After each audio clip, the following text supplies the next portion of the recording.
Dog Trainer here. Today we're going to be doing a quick video on the best dog bed for a Husky. Now, the majority of the time that I'm working with clients, if they have a Husky, I am probably going to be recommending the Amazon Basic Elevated Cooling Bed. And that's what I have set up for you here. Now, I brought out one of my guys. This is Forrest. I would really be willing to bet that he is a Shepherd Husky mix. So that's why I decided I'd bring him out for this video. Now, the majority of the time, we're working with a Husky, we're probably going to be either using the large or the extra large. The extra large is probably a little too big, but I never see a problem with my dog having too big of a bed. I mean, so that's more of a preference thing, but there are 5 different sizes. So I'll make sure to put the links in the video description for all the different sizes. So that way, if for whatever reason one of these sizes isn't ideal for you, you can check out whatever one is. Now, let's just talk about why I prefer these beds for Huskies so much. Okay, so the first thing isn't necessarily just for Huskies, it's just that they're inexpensive beds. And some like foam type beds and things like that, they can really get expensive. So I'm not going to say that these are the fanciest beds in the world. I'm not going to say that they're the nicest looking beds in the world, but for how cheap they are, I think that there's really a lot of value in these beds. So that's the first thing, is that I think these beds are inexpensive and valuable. Okay, now the second thing is probably the main appeal when we're talking about a Husky is that these beds have a cooling aspect to them. Okay, so Huskies and any other type of dog with really, really thick fur is obviously going to have problems with like overheating, especially in the summer. So in my dog training, we are very, very heavy on teaching dogs to lay down and stay on their bed. So, like a place command or a spot command. Now, obviously, if our dogs are, laying next to their bed, it kind of opens up this doorway to, not staying on the bed in training. And that can make things a little bit difficult. So that's why, I typically recommend these beds, is because there's a breeze that kind of comes underneath them, and this fabric is very, very breathable. So, so it kind of really takes a dent out of the temperature problem. Now, we can also kind of get the best of both worlds, that if our Husky really does like, all that extra cushion, then sometimes I'll just throw a blanket or maybe a little bit of a smaller bed on top of the big bed. So that way, like if they want, they can kind of lay on that half of it, and if it's too hot for them, they kind of move to the more ventilated side. I've also seen some of my clients take these beds and put them over an air conditioning vent, so there's kind of like a constant source of cold air. So that's probably the second thing that I really like about these beds for Huskies, is that they really help with the cooling. The third thing is going to be mainly about like cleaning, okay, fabric type beds and foam beds, even though I do like them from time to time, if our dog gets sick or pees on it or throws up or something in that ballpark, it is very difficult to restore a foam bed back to its like 100% clean state. So I think that these beds are just easier to maintain, because if something like that happened, there's nothing that is that the pee or any of that can get absorbed into, because again, these fabrics are very, very breathable. So we can just spray it with disinfectant, wipe it down, and it's very quick and very easy. And then again, if we just threw some blankets on here, blankets are a little bit easier to throw in the wash without them falling apart. Where like a foam type bed, you don't want to wash those too frequently, because it'll just kind of shorten the lifespan. And the last thing I should say about cleaning is that if we're talking about a Husky here, let's be honest, there's probably dog hair everywhere. So these elevated beds, one, like if you have a Roomba, they can fit underneath them and go underneath, which can be really nice. You can also just have a vacuum that goes underneath and pick up all that kind of stuff. Okay, so that's the cleaning aspect of it. Now, as far as training is concerned, I do think that the elevated beds will help like puppies or dogs that are a little bit newer to training. I think it helps them connect the dots of staying on the boundary a little bit better. I don't think that it makes that big of a difference, but I definitely have seen that. I think puppies specifically can pick up on the boundary idea a little bit better when the bed is elevated.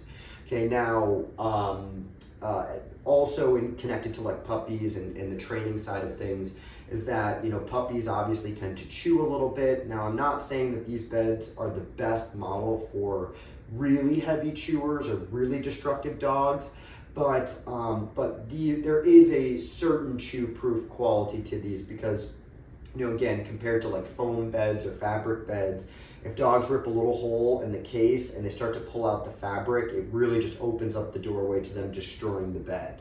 Where these particular beds, it's going to be very difficult for a dog to really take any or rip it apart. You know, like I'm sure with a little bit of consistency, they could probably start to pull some of the threads out, and that's why I'm not saying these are 100% chew proof, but they're just definitely a lot more chew proof than fabric ones and things more like that.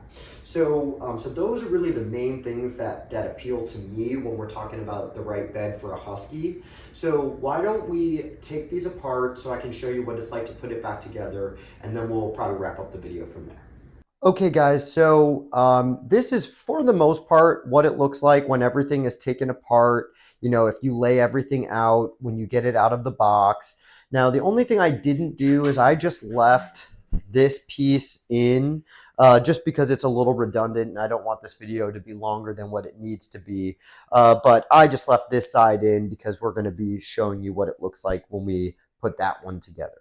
Okay, now in the box, it's going to come with a tool that you can use to put this thing together, so you don't need to go out and buy anything. Now, the first step is going to be putting all the different poles in. Okay, so the longest poles are going to be in the front and back.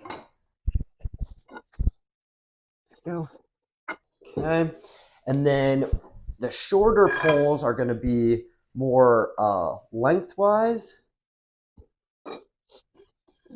And once you get that pushed in, then we're going to be putting these in. Now, the one thing you have to be careful of with this is that you'll see one side has a little bit of like an indent in it. I'll bring it a little closer so you can see. Okay, this little indented piece should be facing out. Okay, so when you put it in, just make sure that the indented side is facing away from the bed.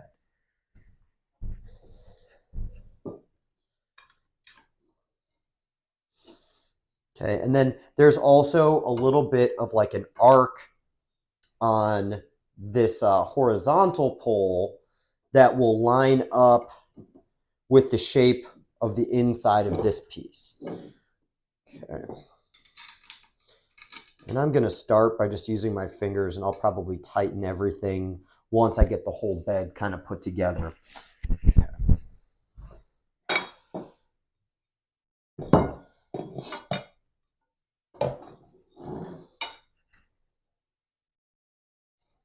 Again, making sure that the little indented piece is facing out. I think the first few times I put this together, I did it backwards and had to redo the whole thing. Okay.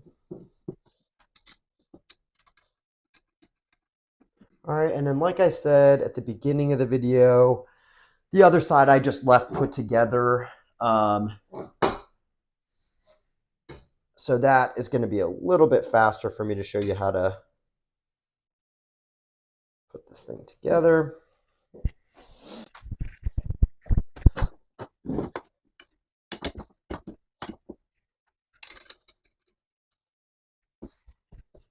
And pretty much all the different sizes have the same, very, very similar assembly.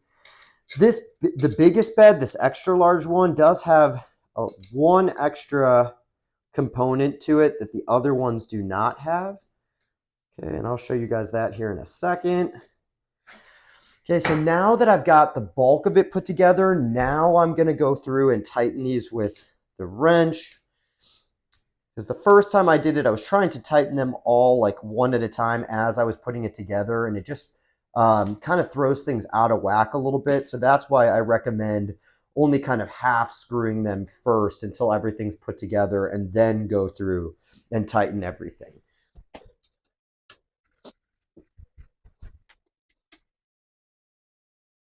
And something I did not point out earlier in the video is that you can actually get a green version of this. So for whatever reason you prefer that, you can definitely do that. These light gray kind of gets stained a little bit from the Georgia red clay. So the green might have worked a little better if I was worried about that, but I don't really care about that kind of stuff. Now, if this were any of the smaller models, that would pretty much be it. But the extra large model comes with this extra piece here. Okay, that's just an extra, like an added support. Okay, so basically we just put these on. And this is going to go underneath in the middle.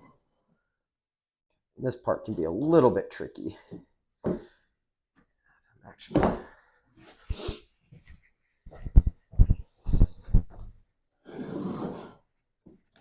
so we're going to lock this in on one side. Then we're going to lock it in on this side. And that is pretty much everything you need to know about the elevated or the Amazon Basic elevated cooling dog bed. So thank you so much for watching. I'll see you in the next video.